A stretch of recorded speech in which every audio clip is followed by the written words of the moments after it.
YouTube. Well, bringing you another video here today. Some of you guys are a lot smarter than I thought. So I get this email from one of you guys. I'm not going to say any names. I'm not going to put him out there because I think he might be one of those lawyers that I'm going up against. But I thought it was worth doing a video on. This YouTuber says that, oh, you said that there was, you sent a document to a handwriting expert. So why didn't you show the document to prove that? Apparently, he was the only one paying attention to that. I didn't think I had to go into it to show or prove it. I thought my word was good enough, but apparently for this person, my word didn't mean nothing. So he wants me to prove that I sent the document to a handwriting expert and that her opinion came back in my favor. So here we go. Her name is Beth Christian. Okay, so this is her opinion. Okay, so, and I'm gonna scan over it real slowly for you guys who, and you see right there, she says the request for personal leave. So we're talking about the same document here. So we're on the same page. You see the date? So if you saw the other video, you know I'm talking about the same document, same date.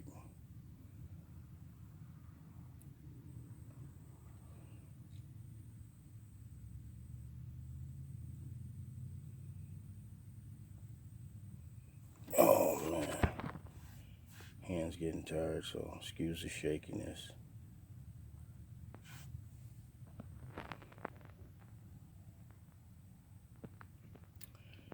Okay, so she's telling you what she received. She's telling you that the page was a good copy. She's telling you the things that she observed on the document.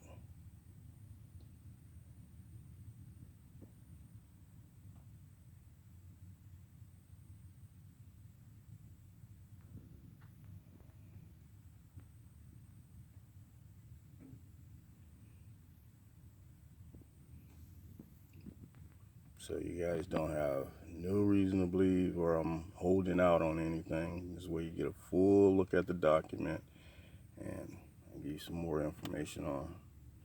Okay, so her office is in Sherman Oaks in California. That's her fax number. So let's show you the other pages that she sent and what she said in those documents. Booyah, baby. So this is the original copies that when I got from her, I went on and I laminated them. So I got them covered in a hard plastic so I don't damage them or lose them. So it's very important to keep up with your documents, people. Just like this YouTuber questioned my whatever. And you got to be able to go get the document to back up what you're saying. And so that's why it's very important to keep up with your evidence. Okay, so see up there where it says on a basic of opinion. I'll let you guys read that. I'll scan over it and let you guys read it.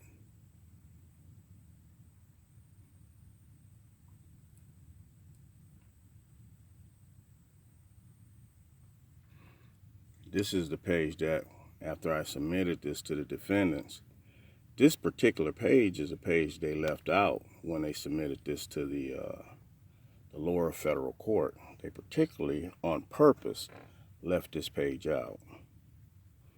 And as you read it, you'll see why they left it out.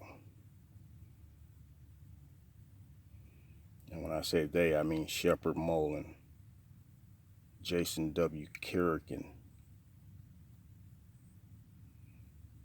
Okay, so the ones I have highlighted is highlighted for a reason. Because of what? It tells you about the document. It says the employee signature on the question Q1, I guess that means question 1.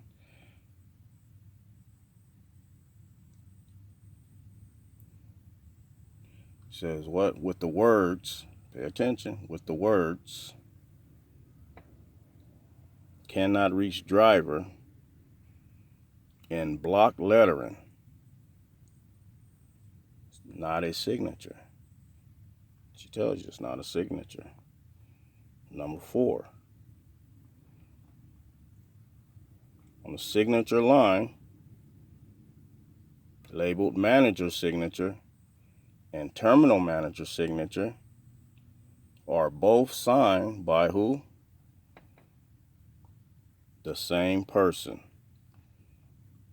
And both extend upward in the what? In the employee signature area. Make sure you guys see that. The employee signature area. Creating the what? Creating the appearance of many signatures. Let me back that up. Creating the appearance of many signatures. When in fact, only the word manager signature and terminal manager signature line have been signed. So she's saying only the manager, terminal manager, and the manager line signature had been signed. So we go down to 5. What does she say on 5?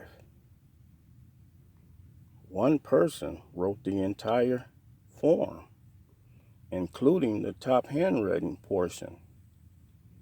The cannot reach driver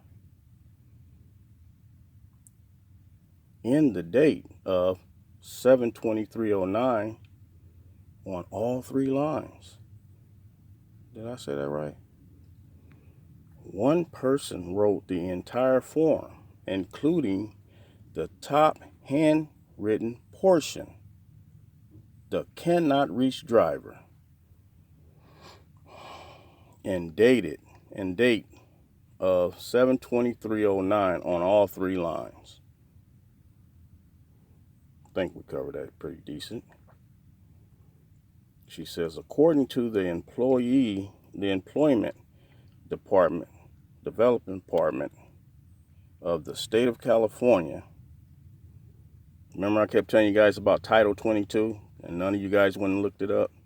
So here it is for you. You ain't got to go look it up. You can read it for yourself.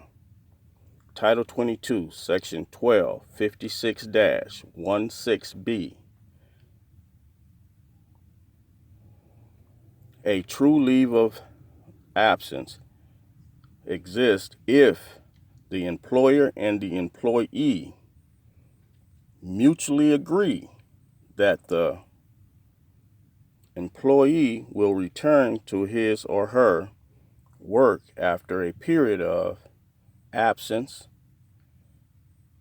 Come on, don't go out on me. Focus, you moron. That the employee relationship, no, back that up. The employee will return to his or her work after a period of absence and that the employee relationship is not terminated.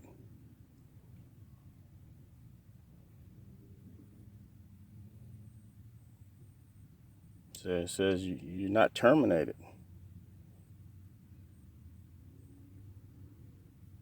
Suspended for a period of absence from work. Even that says you're not terminated. Okay, so I'm gonna bag out and then this way give you guys a shot. You can screenshot it. Give you guys a screenshot. You can go ahead and screenshot that.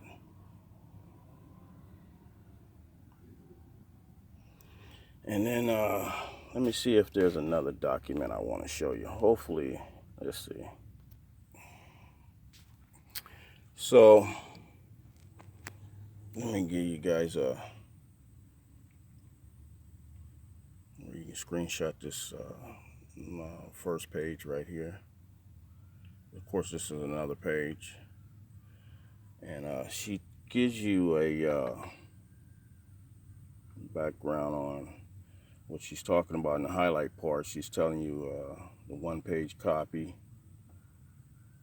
She's talking about the personal leave of absence again. They're giving you the date.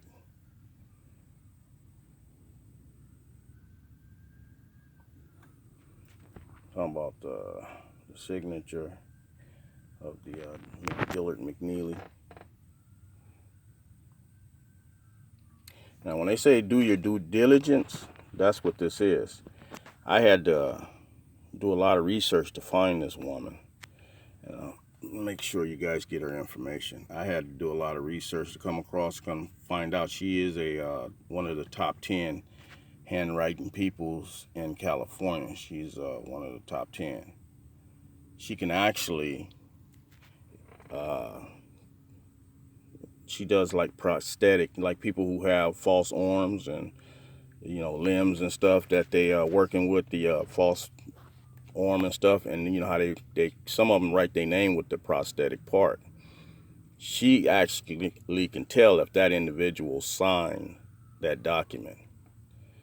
And then one of the things I read, and she said, no one person writes the same. No one person write his name the same twice. No one person. So I thought that was interesting. So here, she's telling you about the copy of the document and all that, and what she looked for, how she had me sign my name at least 20 to 40 times so she can know what my signature actually looked like.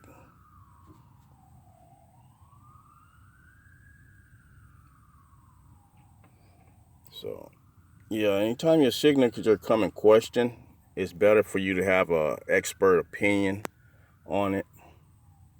So instead of you trying like me, I was trying to show the court the document, but the court would not accept my opinion. Because like I said, a lot of these judges was lawyers before they became judges. So a lot of times they know each other and they'll ignore your evidence on purpose. And that's pretty much what happened in my case, because I'm trying to show her this evidence and she's ignoring it. And I'm thinking the reason for it is because, okay, she's like, I didn't put it in an affidavit. I didn't swear to it. So I went and paid the expert to give me her opinion on it.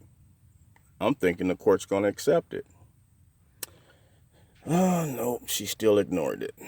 So, but it's always good to have an expert opinion, somebody who dibbles and dabbles in that area to give you an opinion on what you need. With that being said, let me see if I got something else I want to show you. Booyah, baby. Okay, D, what is this? What are we looking at? Okay, give me some minute. I'm going to tell you what you're looking at. So when I went to the unemployment hearing and Swift Transportation was disqualified based on their evidence not being sufficient, Swift decided that they're going to hire some type of representation, which you see right there, CCC. And they appealed it. They appealed the decision. They wasn't happy with it. And this is what they said. I'm going to let you see. They didn't like the decision. So it says notice of appeal.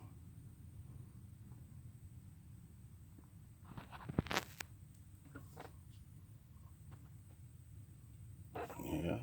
It said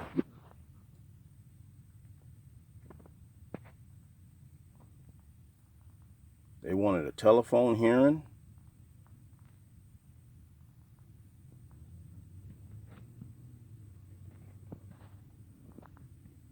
And they said, please do not disregard our request.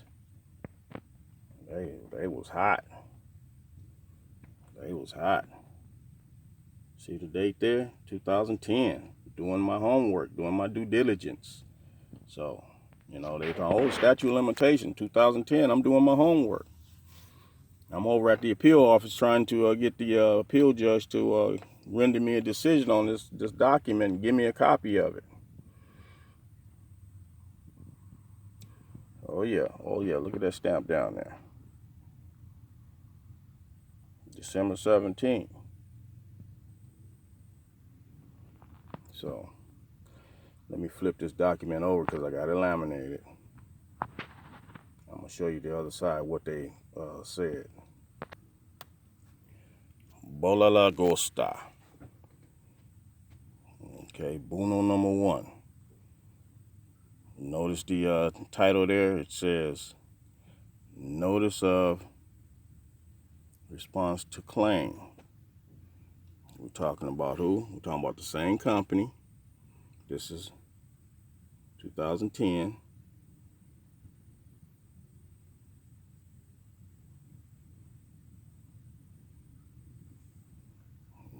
Swift Transportation, Arizona. Let's read what they said in the fine print down here. And I'll scan over it real slowly so you guys can see. They said that I voluntarily quit. Said the claimant failed to return from a leave of absence.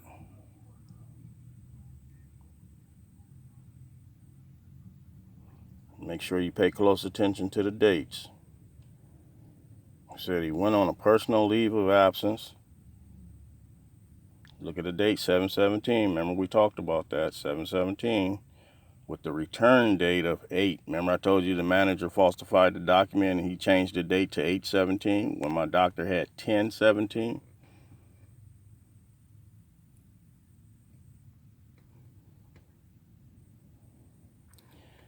He said,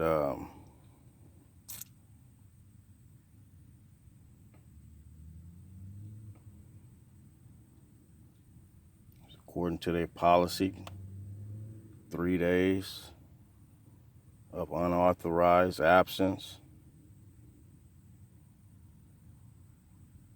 So he fabricated that document in order to do a little, to get rid of me, basically.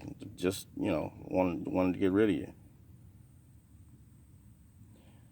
He said the claimant was aware of all policy via. Remember I told you that when he did that, they thought I signed it. They said via the sign acknowledgement and agreement.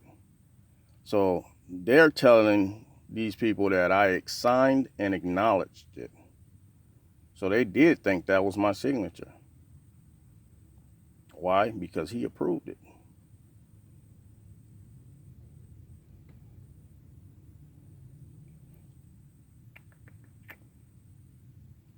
And who was that from?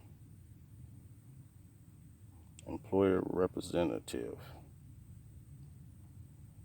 So Swift actually thought that was my signature.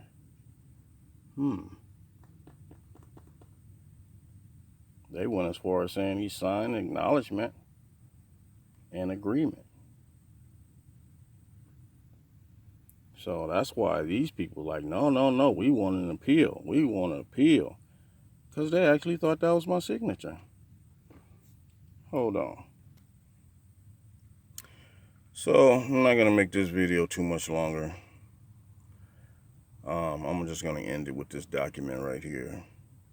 But hopefully I've proven enough with the handwriting experts, since you YouTubers are too smart for me. You guys wanted me to produce the evidence. Okay, so now you saw it. And like I said, 2015, when I looked through the court records and I didn't see the document in there, so I'm like, what did the judge base her decision on if this guy concealed the evidence from her? Once I realized that he did not file that evidence in court, I hit him up with a letter telling him, hey, I'm going to sue you, and I'm going to sue the law firm for fraud upon the court and misrepresentation, because you told the judge that that document was in her records And when I looked in there, I didn't see it, so therefore you didn't submit it. So you lied. You committed fraud upon the court.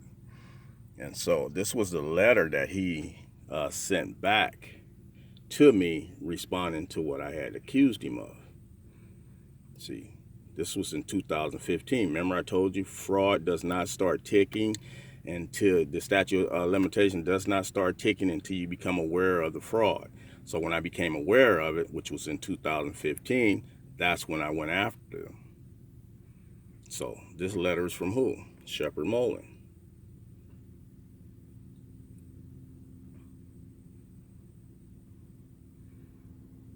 See? And he put the case number back there because this is what we're talking about.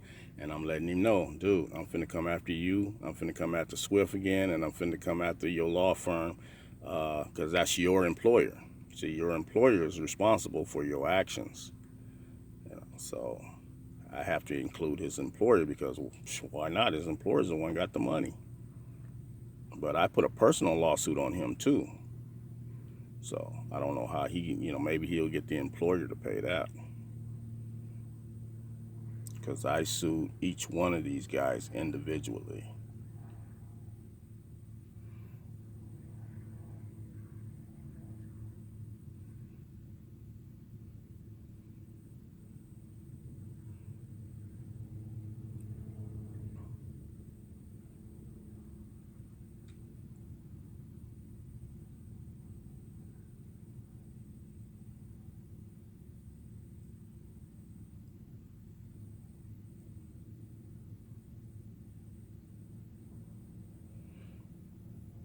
And he signed it at the end of it. Jason W. Kerrigan for his employees, for Shepard, Mullen, Richard, and Hampton. That's his employer. There it is at the top.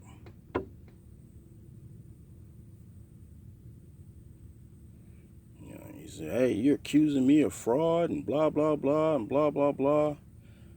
And so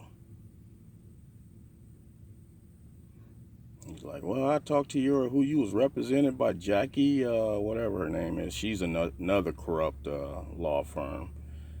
She was trying to get money under the table. She told me, yeah, I think we can get $50,000 from them. And then I find a letter in the paperwork after I got rid of her.